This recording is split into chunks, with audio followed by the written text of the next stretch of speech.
So we're now on episode 8, and the writer's genius idea for filling the power vacuum is a clone of Angel. She has a clone now. It's one of her bullshit powers going berserk. The clone is a more aggressive version of her progenitor, like Ayato, but the twist here is there are multiple, and if the show had expanded upon this idea, it could have been bloody terrifying. This is once again an actual threat that might make the show too interesting, so of course the clones are also gone by the episode's end. I cannot fathom this level of self-sabotage. Having a consistent threat could not get stale when the show's only 12 episodes long. It's utterly baffling. Anyway, the clones kidnap the original Angel, so the Afterlife Battlefront goes to rescue her because she can make the clones vanish with one of her abilities, but also because she is now their friend. They bonded over fishing. Although someone wants to be more than friends. Ooh. Okay, so, about Angel. Being an emotionally inanimate pretty girl works when you're this ruthless killing machine antagonist. It does not work when you're the love interest. Otonashi and Angel. These two characters have zero chemistry. Otonashi pours his heart out to this girl, and the best she can muster up is the dialogue equivalent of an unenthusiastic handjob. Also, I want to be with you. I see. Wow, you can really feel the romantic tension. Why is he even into her? She ran a train through him one time and now he's smitten? What kind of weirdo likes violent women? I would fuck the shit out of this Satan incarnate. Furthermore, his chemistry is better with Yuri, better with Iwasawa, it's even better with Ayato and Hinata, the blue-haired guy. Either of those two could have been Otonashi's gay lover, and it would be a more compelling romance. Come what may and whatever happens, I'll always be on your side. Okay, please say something.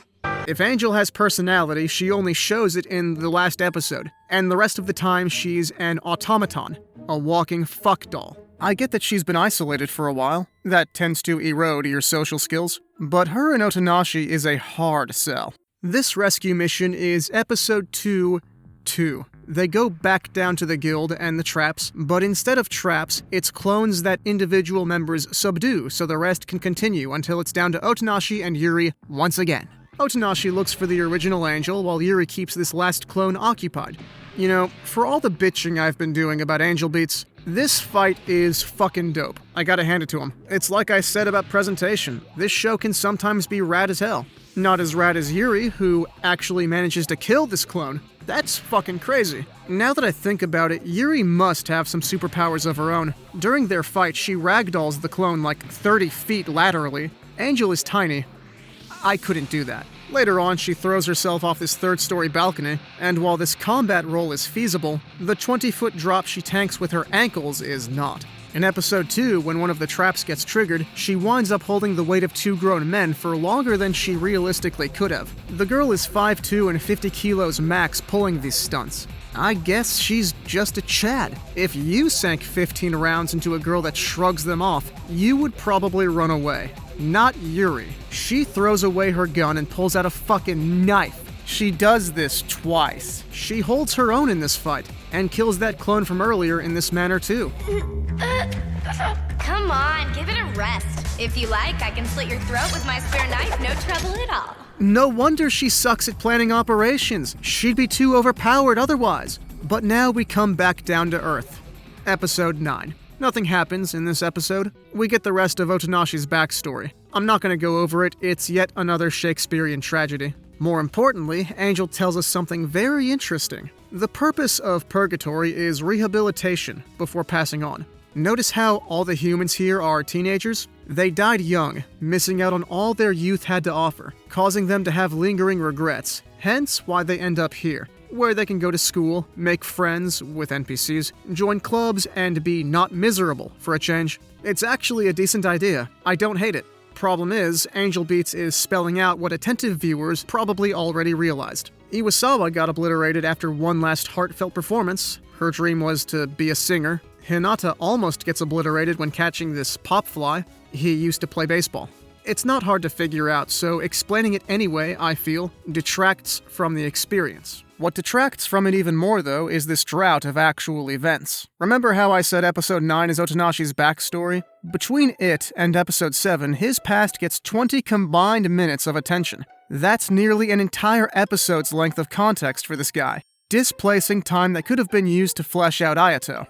I get the need to slow down for developing characters, but take a step back here. Episodes 9 and 10 have no operations, no bad guys, and no guns going off. That's a 45-minute span with nothing interesting happening. The pacing is dead in the water.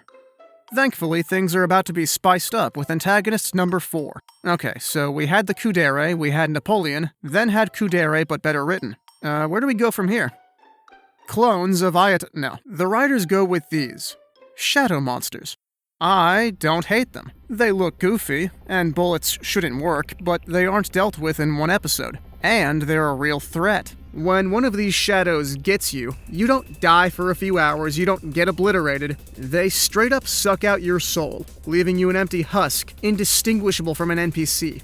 That is fucking horrifying. We finally have proper stakes in a show where getting shot or stabbed doesn't do anything. The battlefront finally has something to shoot at, too. But once again, the shadows must be dealt with, and someone is behind this, using computers somehow. So while everyone else in the battlefront battles the shadows, Yuri descends to find the culprit in the ruins of the guild. Holy shit, round 3? Really stretching this location thin. She finds this guy, who's basically a sentient NPC. I'm not talking about him, nor the hearts on these monitors, because I'm out of energy to nitpick yet another exposition dump. I'm short on time, so let's skip to small talk. All that matters is killing him gets rid of the shadows, but more importantly, what happens next is pretty good. That's right, I'm about to say something nice. Whoever controls these computers basically has total dominion over Purgatory, and Yuri is basically gifted it. With this gamer dungeon, she could mold Purgatory into whatever she wants. She could turn it into a paradise for their lost souls. With this power, she could become god of this world. This world is finally mine. I finally did it. This is what I was fighting for.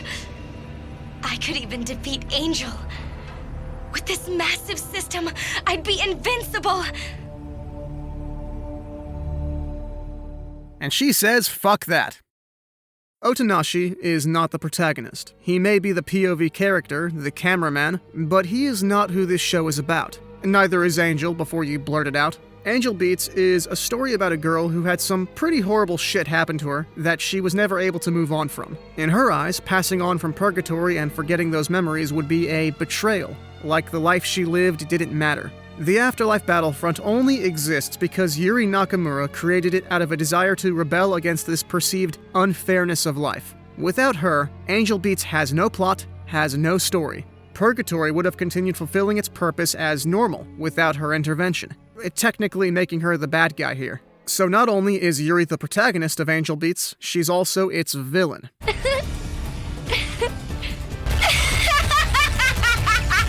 And again, I hear those die-hard fans ready to protest, but let's go over the evidence. Who is more prominent in the opening theme? Who's front and center literally everywhere? Who has a prequel manga, which is weirdly fanservice heavy for some reason? Whose gun is cooler? Yuri's stainless steel Beretta, a $1,000 pistol, by the way, or Otonashi's police trade-in Honda Civic? Yeah, that really screams main character, an everyman with a not shiny pistol. He's not unimportant, of course. Yuri and Otonashi present us two options for dealing with personal tragedy. Yuri can't move past her dead siblings, so she rebels in Purgatory and stays for who knows how long. Otonashi loses his sister, and rather than be bitter about it, he gets his life together and becomes a doctor, spending his last days alive saving people. Around this time in the show, he convinces everyone in the Afterlife Battlefront to kill obliterate themselves, helping them move on from their past lives. The takeaway is that sometimes shit just happens, and blaming God or the universe isn't gonna help anybody, yourself least of all. That is, as far as I can tell, the lesson of Angel Beats. And because Yuri has now taken that lesson to heart, she's able to reject absolute power over Purgatory, the one thing she's wanted here the whole time. She kills the computers, kills this fucker, and the shadows are gone, along with most of the Battlefront who have now been obliterated. In the last episode, only these 5 are left. They all start obliterating themselves, and this brings us to a touching moment. In Yuri's first scene, she's aiming a rifle at Angel. In her last scene, she's hugging that same girl, whom she tormented for who knows how many years. That is adorable. If this were how Angel Beats ended, that'd be just swell. Otanashi and Angel are the only two left. Oh shit. I didn't mention this before, but Angel is not an angel. She was a human this whole time, her real name being Who Cares, and also her powers come from a computer program, which by itself ruins her mystique. The pressing question, though, is why hasn't she been obliterated? She is a model student, after all. Well, according to this scene, which I would have struck from the final draft, it's because of her lingering regret. While alive, Angel got a heart transplant that extended her life. Her regret was not being able to thank the person whose heart she got. Essentially, it's impossible for her to leave this world because the odds of that exact individual showing up here are next to no- Because of the beautiful, kind heart you gave me. Oh, you've gotta be shitting me. I don't even care about the improbability. This breaks the timeline. Otanashi got here in episode 1, and Angel's been here since before then. But according to this scene, he died first. That makes no fucking sense! And don't hit me with that bullshit excuse that he was stuck in limbo. They're in purgatory. Motherfucker, that is limbo.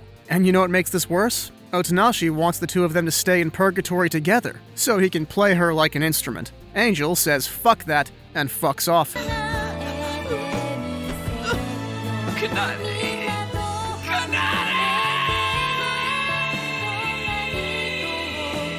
This ending sucks. You can argue whether Otanashi's staying or getting obliterated is the canon ending, but for me, the thematic ending of Angel Beats is right here. Everything after that did not happen. So, is Angel Beats bad? No, I wouldn't go that far. Most of my issues stem from the treatment of its antagonist. She is not nearly aggressive enough to be a threat to the afterlife battlefront. She is not the antagonist long enough to be effective in her role either way. Additionally, making her Otanashi's love interest when not only she is bland, but he has better options whom he is closer with, was a mistake. Especially since this decision in particular led to the show's awful ending. I have a proposition. Why not make Angel an actual angel? Nix the computer program, nix the heart transplant story. Just have her be this force of nature guarding purgatory, in case people like Yuri show up. Maybe have her forcibly obliterate someone, giving us a similar horror to what the Shadows do. It simplifies her character to match her non-existent personality, and makes her a consistent threat, improving the story. Aside from her, the rest of my problems aren't all that major. Those operations were a tad silly, but I kinda liked them, in the sense I enjoyed picking apart the tactics on display.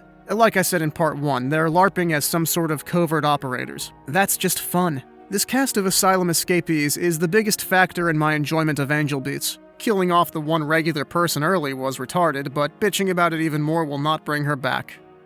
I miss her. I will say the OVAs are worth your time if you also like these characters. Yuri's operation plan in the first one is actually kinda smart. For once, let me re-clarify. It's fine to like Angel Beats. Even I had my fun with it. Calling it a masterpiece, though, is inaccurate. This anime is remembered fondly, but not clearly. If you're still watching and love Angel Beats, I'm glad you made it this far despite my unkind words. I'm proud of you. Now go watch a better show.